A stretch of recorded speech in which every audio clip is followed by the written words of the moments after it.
خیبر پختونخوا کے بڑے ہسپتالوں میں گزشتہ 6 ماہ سے کینسر کے مفت ادویات دستیاب نہیں ہے۔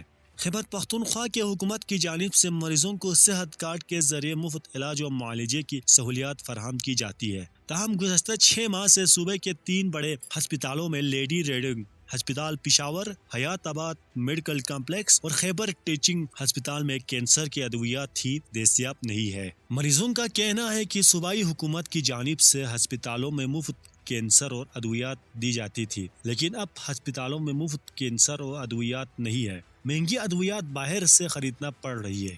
مریضوں کا یہ بھی کہنا ہے کہ پہلے بھی مالی مشکلات کا سامنا ہے اور اوپر سے ماہانہ 25,000 روپے کی ادویات خرید رہے ہیں۔ اس حوالے سے خیبر ٹیچنگ ہسپتال کے شعبہ انکولوجی کے سربراہ ڈاکٹر طارق نے نیوز سے گفتگو کرتے ہوئے کہا کہ مفت ادویات کے لیے PC1 جولائی میں منظور ہونا تھا، جو تاحال منظور نہیں ہوا۔ PC1 منظور نہ ہونے کی وجہ سے ٹینڈر بھی نہیں ہوا۔ ڈاکٹر طارق کا کہنا ہے کہ مفت ادویات کی عدم دستیابی کے باعث کینسر مریض علاج ادھورا چھوڑ کر چلے جاتے ہیں، کیونکہ کینسر کے علاج پر ماہانہ 20,000 سے لے کر 2 لاکھ روپے تک خرچہ ہوتے ہیں۔